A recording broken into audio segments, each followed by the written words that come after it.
Hello there, I'm Angela. I am starting a series on my channel that I have talked about for years. This was in my Bookish Corner of the Internet video from back in 2020-ish, I believe, when I had first started my booktube channel, and it is called Book Inspired.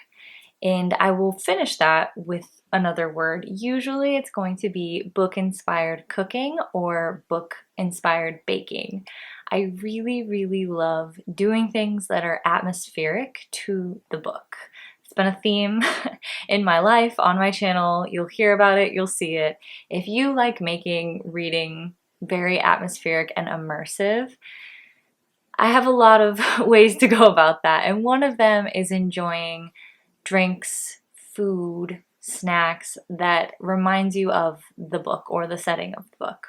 If you're really lucky, there may even be recipes in the book where you'll be able to actually create those, and I look forward to seeing if ever that comes up in my reading, because that would be perfect. But there are many ways to be inspired by books, so episode 1 is going to be book-inspired cooking. And the book that I have been inspired by to create a culinary treat from is Circe by Madeline Miller. The shininess of this book is going to make it look very odd in the lighting, but I'm going to try to not... Oh wait, ooh, creepy. Circe by Madeline Miller is the book that has inspired me, and what I'm going to be making is ancient Greek pancakes. They are called teganites. There's a lot of different pronunciations for it. There are modern day Greek pancakes that is usually referred to as teganites with an I instead of an E. I'm going to use the recipe from the YouTube channel Tasting History. Tasting History is an incredible channel that tells you history and recipes and makes food from different points of history. I'm going to link the video that I am getting this recipe and information from. So Circe, I'm going to review and talk about the book first because Circe deserves its moment. Circe is a story that Madeline Miller weaved about the sorceress, nymph, goddess Circe, and I can't call it a retelling because there are only a couple of mentions of Circe in Greek mythological stories. So what she really did was create Circe. So what we do know is that Circe is one of the children of Helios, the sun god. He's a titan, and I really enjoy reading author interviews, watching author interviews, listening to podcasts from authors. So I'm going to reference an article that I found of Madeline Miller being interviewed about Circe. She talks about how there are 4 major sources for Circe, and that's about it.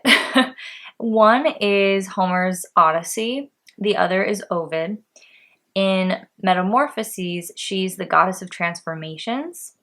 Ovid is really interested in her power and her magic and her anger. She talks about how that he's not really interested in her psychology in the same way. He makes her a very pathetic figure, always falling in love with the wrong guy, then she gets angry and lashes out.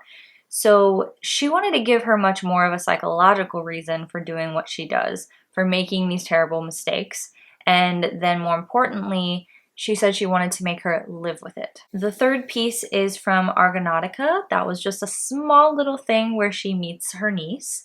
And then the fourth piece, she said, doesn't even exist. The fourth piece has been lost to time. It's from an ancient epic like the Iliad and the Odyssey, but we only have it in summary. It's called the Telegony, and that talks about a character that is in Circe as well, and that gave the idea of her to be able to animate some of that story in this book.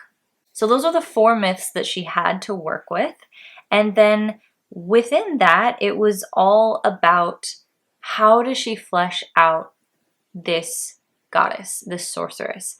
Something that I think is important as an inspiration to get an idea of Circe as a character and as a book is that she says that Homer describes her as being the dread goddess who speaks like a human. And she was interested in that because he doesn't describe what that meant or what that means at all. With that, that allowed her to use her creativity and imagination and determine what that meant. She had to do that with a lot of the source material that she had of Circe, because there's so little. So an example that she gives is if it mentions her hair was in a braid, she'd have to think about that. Like, why would that be how she would wear it? Were there anything in her life that would lead her to be that way? Which is such a fascinating concept when you think about it, to create a story out of little bits and pieces from ancient stories that humans wrote all of those years ago. And she interpreted that Homer line to mean that Circe has her foot in both worlds. And that is the ultimate character trait of Circe and this story that she wrote for her, which is that Circe is an immortal and has to be a part of that world, and she can't be a part of the mortal world because when everyone passes away so quickly, when she can live forever, doesn't age, it's impossible for her to fully integrate and immerse herself into the human world. But she feels more human and is more admiring and respecting of humans than she is of the gods. Circe really, truly, greatly grapples with her lot in life. As I said, she is the daughter of Helios, and they're Titans. And in the stories, there are the Titans, and then there are the Olympians. And it's very interesting to see how they play off of each other in both mythology and this version of that. And what is so incredible about her writing is how psychological she does get about all of these different characters. It's fascinating to think about the psychology, the psyche, the motivations behind Olympians and Titans and immortals. Yet she does it with such depth and realism to it. They talk a lot in the book about how the gods do things for their own amusement. They live forever. What else do they have to do? And they're not involved or caring about humans because to them, they're just a speck of time and they're going to pass away. So to them, it talks about the gods love their monsters, which we know there's a lot of monsters in Greek mythology. They talk about how gods don't care if you're good. They barely care if you're wicked. The only thing that makes them listen is power. And the way that she captures that with so many different scenarios and so many different gods and goddesses makes it such an interesting contrast to her. Because she is one. She is one as well. But she, for some reason, has always felt connected to humans. She does not enjoy being in her father's court in their home with all of these other titans and other gods and goddesses. She's always felt like an outsider, and there was a great quote in the beginning. There's this great moment in chapter 2 where she has this realization and this new thought for the first time when she was young that she is her own person. God. Are they referred to as people? I don't know, but she is her own. And she said that even though it felt like an infant's discovery that her hand is her own, that is what she was then, an infant. The thought was this, that all my life had been murk and depths, but I was not a part of that dark water. I was a creature within it. In her youth, she doesn't realize that she does have the power of witchcraft. And so as she is trying to find her place in her life and find her agency, she gets into some trouble.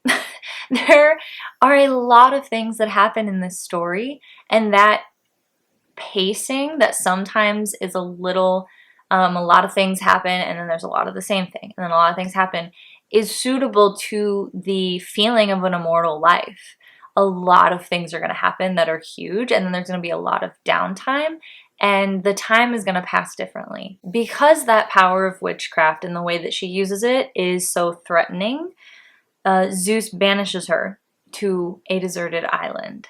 And this is where she hones her witchcraft and her witchery. This is where she has, can you see that, this island to herself for a short while until more people come to it, as we know from the Odyssey.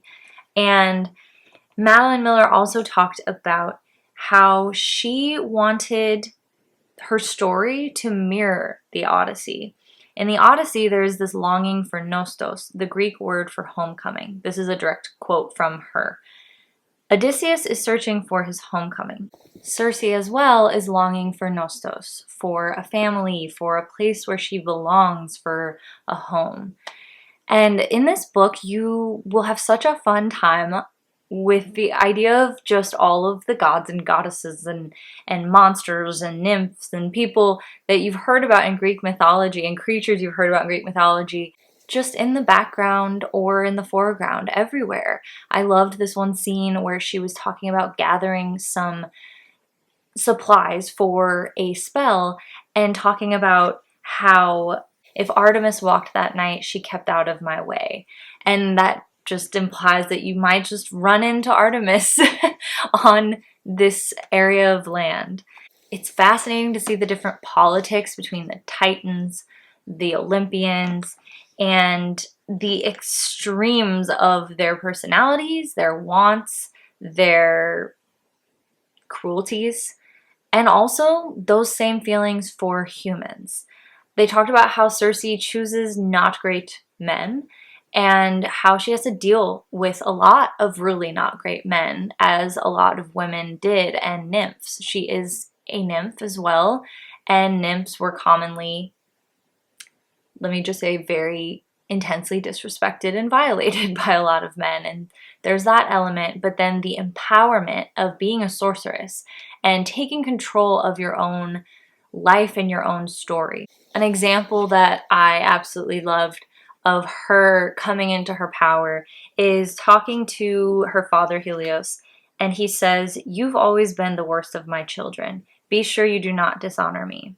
And Circe says, "I have a better idea. I will do as I please, and when you count your children, leave me out." The biggest element that I think a reader would enjoy about the book Circe is that in this book, it is about these larger-than-life myths and characters and creatures and stories. Yet it is also so human. These aren't humans, but the experiences in this story that Circe goes through feels so relatable. It is something that many people will be able to connect to, I think. And I think that that is something that she did so well in Song of Achilles as well, is to make these ancient myths that I remember reading them and I felt like a lot of them were so bizarre and didn't really have morals or a point or a lesson all of the time. Sometimes they did, but she finds the way to do so. And so you feel so much more able to connect to these ancient myths that you've heard about before through her writing of them. This is such a human story because of Circe's grappling with her dislike of her immortality and her godhood. And even a moment was mentioned where I believe it was Odysseus said that he'd never met any god less comfortable with their own divinity. And given that that is the place that she wanted to take Circe, the ending wraps up and ties her whole life journey together so beautifully. She is starting in Helios's home. She's exiled to her island where she practices her witchcraft, where she meets a lot of people. She's gone on multiple journeys throughout this book. She has had many life experiences throughout this book. And the way that it all ties together at the end was, I think, was how it should have gone. She did such a great job with this story. And even though they do not eat teganites in this book, the ancient Greek foods really was something that I wanted to try and experience while I read this. So we're gonna go and we're gonna make some and I'm gonna try it and really just settle in with the atmosphere of ancient Greece. According to Tasting History, teganites is an ancient Greek pancake and it is fried in oil and it uses honey. And I'm also gonna have what they did. So I'm gonna do half a cup of whole wheat flour. Then I've got half a cup of water here that I am going to whisk in. How much? 1/8 a teaspoon of salt. Obviously it's not a lot because I'm having the recipe that they used. There we go. And let's whisk.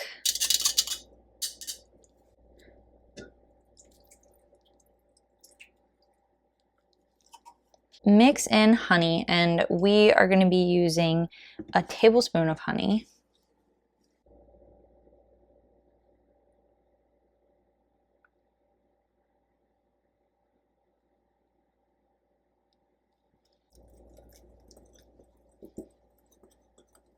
Okay, then I'm going to mix in the honey.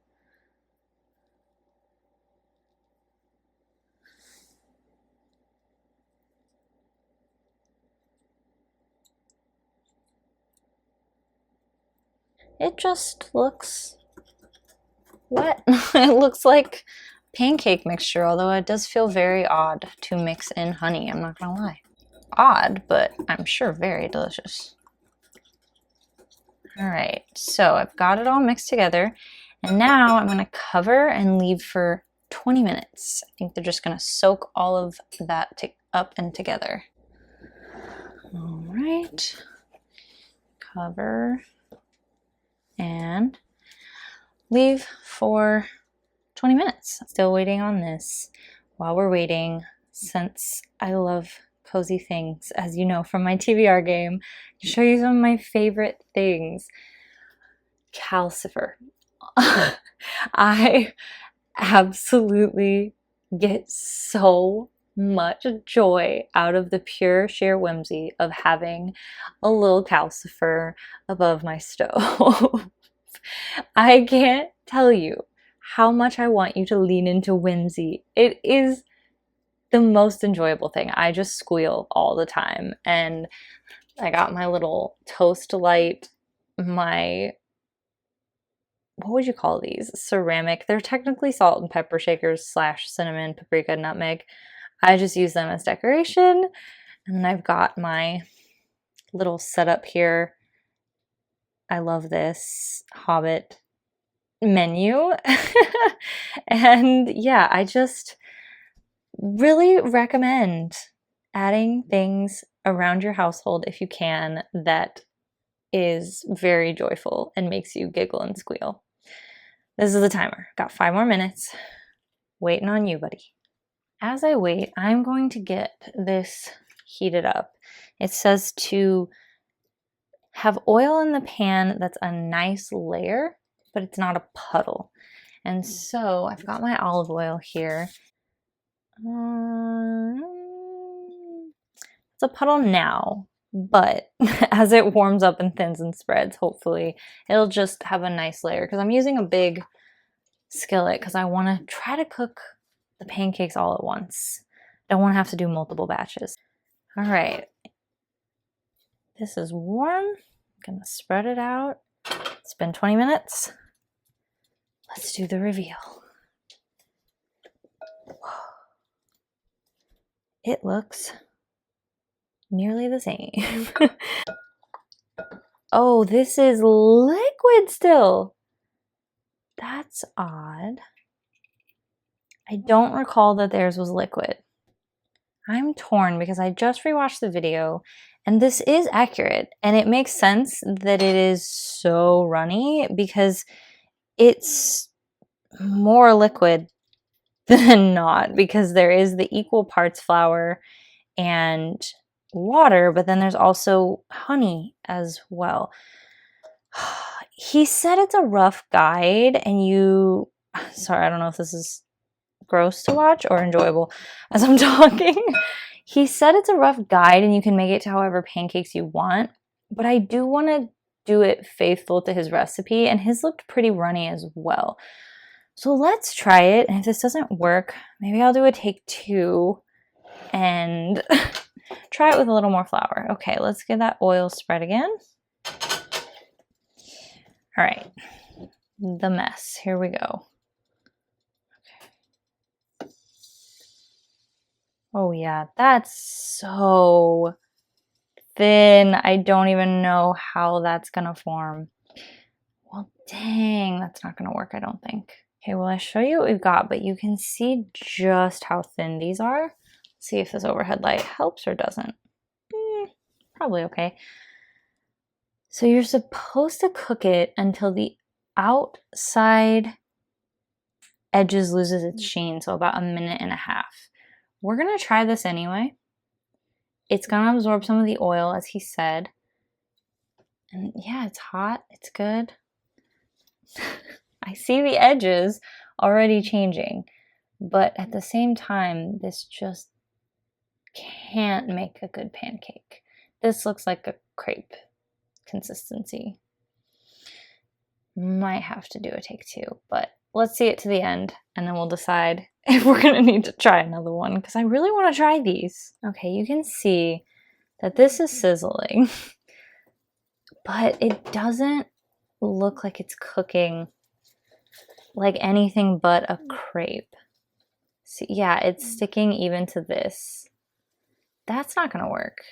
This isn't gonna work at all. It's like gooey and gummy, and I mean, again though, it makes sense because I just can't see how having such a liquid to flour ratio is gonna do anything, but somehow his turned out. Ay. Okay, let's scrap this. Gonna try again. Might check out another recipe and see if there's anything better. Hello, darkness, my old friend. How sad. Well, it remains the same story. It was done correctly. That is the right recipe, even amongst a couple of others. It really is supposed to be that runny and watery, which is just, I don't know how, because it wasn't cooking the way that I saw theirs was. So I'm gonna try again with the same recipe, just adding more flour, because that's what he even says, is that, you know, you can make the adjustments with the flour and water to your preferences. So I added some more flour. You can see it is much thicker than the pure liquid runniness that was the last one. Let's see. Yeah, that's much thicker. I'm also gonna make it a larger, thinner pancake because I saw somebody else do that to say to spread it out. And then I'm just not gonna try to cook a bunch all at once like I had before. Hurry, let's get a spoon. All right, let me thin this out.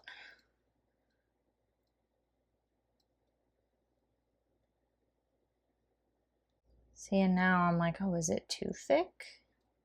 Why are pancakes so finicky? They always have been. Optional sesame seeds. He talks about how you can roast sesame seeds to put on the top. The thing is, I don't really care for that. Okay, I'm checking it and it is looking more like a pancake, but interestingly, it still does have that crepe look, consistency, and texture. And I watched somebody's video who made it and they said the same thing. It's very doughy, which I might like because I love mochi. I love any of that squishy texture like boba. And so maybe I will like it. I'm gonna want to add more to it than just the honey, but I'm gonna keep it authentic to have the Greek experience, the ancient Greek experience. She's not pretty, that's for sure. The thicker texture made it much harder to pour. And so she's lumpy. And that's okay, aren't we all? The outside is changing color. Let's check the bottom.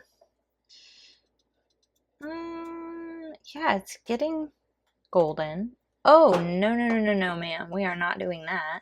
I just remade you. The disrespect.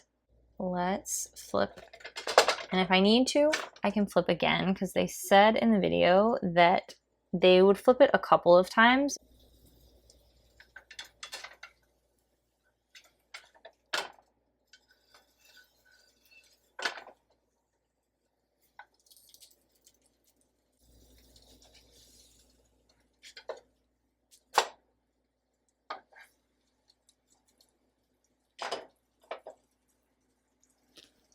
is there an S to it if it's just one? Because I think this is all I'm gonna make. I'm not sure that I'm gonna care for this.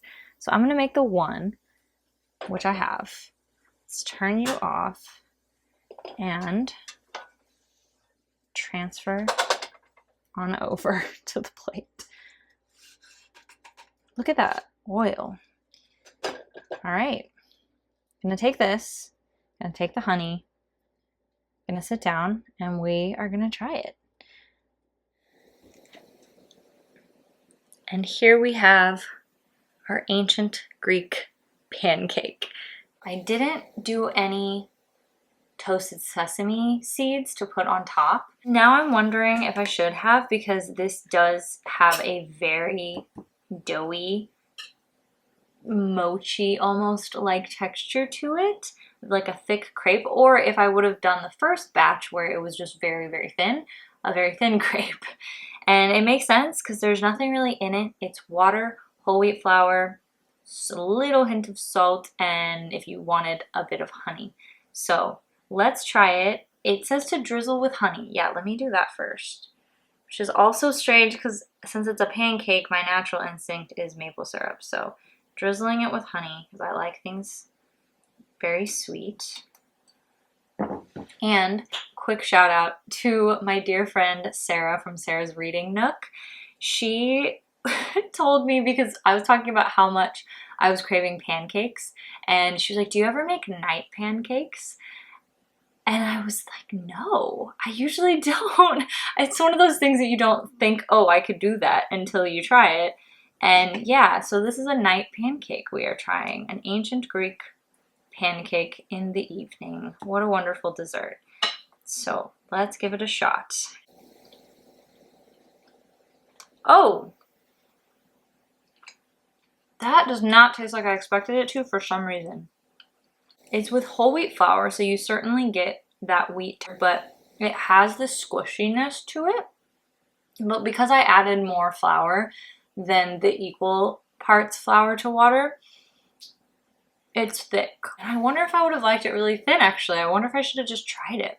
I was just so thrown off by the texture and it not matching his. It definitely doesn't feel like a modern pancake, and it's not supposed to. Honestly, it's not bad. If I were you, if I was gonna try it, I would toast some sesame seeds because I think that that would give it a nice crunch. But according to him, he did that on Tasting History, and it did change the flavor a little bit because this is very sweet.